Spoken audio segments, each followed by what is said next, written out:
जाटपुर नाम के एक गांव में निर्मल नाम का एक मंत्र पढ़ने वाला रहता था। निर्मल एक ढोंगी है और पैसे कमाने के लिए हर संभव कोशिश करता रहता है, लोगों को बेवकूफ बनाकर।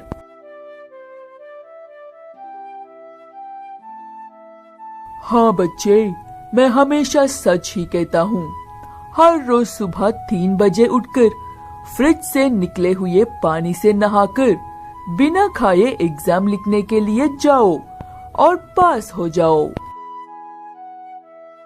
आपका बहुत बहुत शुक्रिया निर्मल जी। पता नहीं आप ना होते तो मेरे भविष्य का क्या होता। तुम सब भी ना होते तो पता नहीं मेरे भविष्य का क्या होता। अब गुरु दक्षिणा देकर घर लौट जाओ। वो लड़का उतनी सुबह सुबह फ्रिज में रखे पानी से नहाने के बाद इतना बीमार हो जाता है कि सुबह एग्जाम के लिए जा ही नहीं पाता है।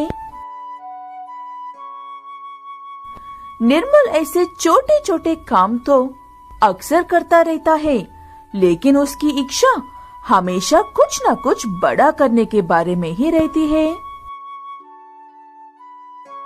ऐसे एक एक को बेवकूफ बनाकर सिर्फ मेरा वक्त बर्बाद हो रहा है। अब इस पूरे गांव को एक साथ बेवकूफ बनाने का वक्त आ गया है।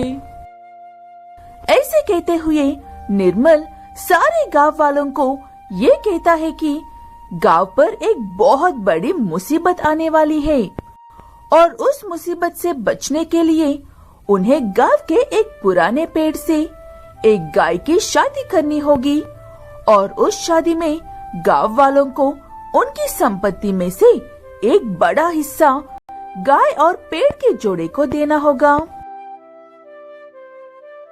मैं भी यकीन नहीं करना चाहती हूँ, लेकिन क्या करूँ?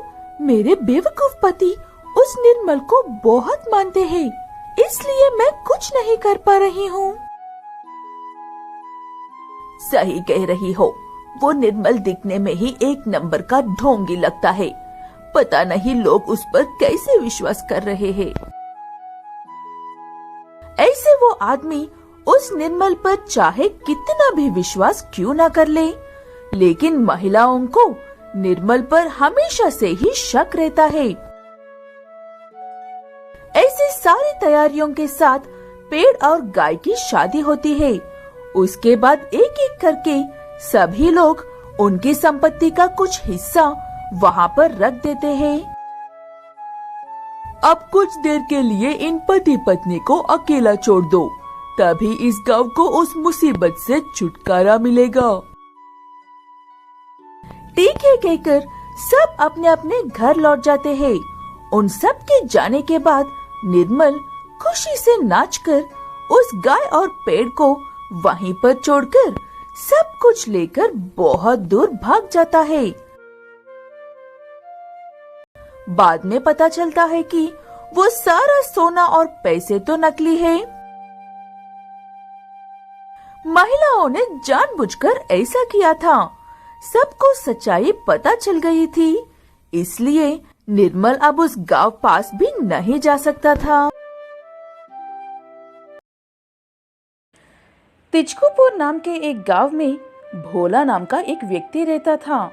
भोला वैसे तो एक अच्छे गांव वाले की तरह बढ़िया कपड़े पहनकर रहता है, लेकिन दिमाग से बिल्कुल पैदल है बेचारा। अरे बोला, तुम यहाँ पर क्या कर रहे हो? वहाँ पर तुम्हारी गाय जंगल की तरफ जा रही है। अगर वो किसी गड्ढे में गिर गई तो निकलना मुश्किल हो जाएगा। वैसे कोई बड़ा सा जानवर भी खा सकता है उसे। लेकिन बिरजू काका, मेरी गाय तो घर के पास ही है। मैं घर से ही आ रहा हूँ। लगता आपके किसी और की गाय को देखा था। वाह रे मतलबी, वो तेरी गाय नहीं है, इसलिए उसे जंगल में जाने दे रहा है। मैं अगर बूढ़ा ना हो तो उसे जरूर बचा लेता। ठीक है, मैं अभी उसके पीछे जाता हूँ बिरजू काका। ऐसे बूढ़ा बिरजू एक झूठ बोलता है और उसे सच साबित करने के लिए सिर्फ 2 शब्द और कहता है और ये भोला जंगल में चला जाता है। काफी देर तक इधर उधर ढूंढने पर भी भोला को कोई गाय नजर नहीं आती है। पता नहीं बिरजू काका को कौन सी गाय कब दिखी थी। यहाँ पर तो दूर दूर तक कोई गाय नहीं है। वापस लौट जाता हूँ। ऐसे कहते हुए वापस लौट रहे भोला को एक आवाज सुनाई देती है। जाकर देखा तो एक शेर गाय का शिकार करने के लिए तैयार खड़ा था। वो देखकर भोला घबरा जाता है और कैसे भी करके उस गाय को बचाने की कोशिश करता है। एक काम करता हूँ, शोर मचाकर शेर का ध्यान भटक देता हूँ। उसके बाद गाय को लेकर यहाँ से भाग जाता हूँ। ऐसे हम दोनों ही बच जाएंगे। ऐसे कहते हुए भोला एक पेड़ के पीछे छुपकर खूब शोर मचाता है। वो शोर सुनकर शेर गाय से दूर चला जाता है। तभी भोला गाय को लेकर वहां से गांव में भाग जाता है।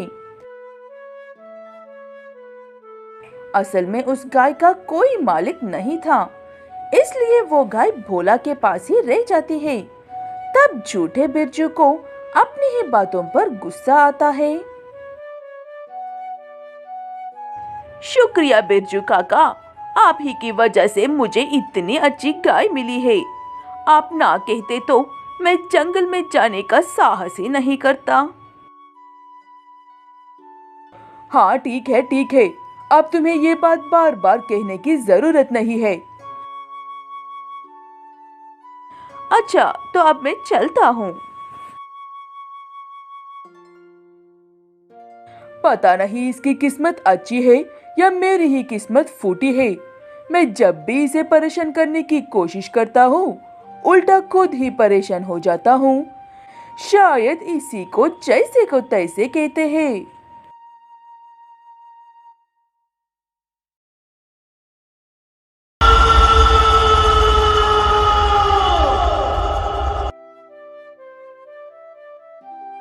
साल 1344 माना जाता है कि मट्टीपुरम गांव दुनिया के सबसे पहला आजाद गांव था। उससे पहले हर जगह हर गांव किसी न किसी राजा के होते थे। मैं अपनी तरफ से हर कोशिश करके देख चुकी हूँ, फिर भी हमारे खेतों में फसल नहीं हो रही है। हमारी प्रजा भूख से कमजोर हो रही है। ऐसे परेशान हो रही महारानी को गांव के एक ज्ञानी पास वाले जंगल में अकेले जाकर कुछ वक्त गुजारने को कहते हैं। ठीक है कहकर महारानी उस जंगल में जाती है और वहाँ का नजारा देखकर हैरान हो जाती है। यहाँ पर इतनी अच्छी फसल कैसे हो रही है? मैं तुम्हारी रानी की हैसियत से पूछ रही हूँ, मुझे सच बताओ। ये हमारे देवता करते हैं, हमारी रक्षा, हमारे लिए खाने का इंतजाम, सब कुछ। कहाँ पर है तुम्हारे देवता? मुझे उनकी जरूरत है। बदले में तुम्हें जो चाहिए मैं वो देने को तैयार हूँ। जो चाहिए वो देने को तैयार है। अपनी बात से मुकर गई तो तुझे तेरा राज्य के साथ मिटा दूंगा। रानी फिर से कहती है कि उसे जो चाहिए वो देगी, बदले में देवता को उसके साथ आना होगा। ठीक है कहकर देवता एक जोर की आवाज लगाते हैं और ऐसे कहते हैं, मेरी आवाज जहाँ तक पहुँची है वहाँ तक की जमीन मेरे लोगों को दे दो। उन पर कभी तुम्हारे राज्य का कोई हक नहीं होगा अब से। ठीक है कहकर रानी उन्हें अपने साथ लेकर जाती है। उसके बाद उनके राज्य में भी सब कुछ अच्छा ही होने लगता है। सब खुशी से रहने लगते हैं। ऐसे वक्त गुजरता जाता है और पीढ़ियां बदलती जाती है। साल 1544। आज से ठीक 200 साल पहले मेरी परदादी ने इस जमीन को तुम्हें मुफ्त में दिया था। वो भोली, नादान और बेवकूफ थी, इसलिए ऐसा किया। लेकिन मैं ऐसा नहीं हूँ। मुझे मेरी जमीन वापस चाहिए।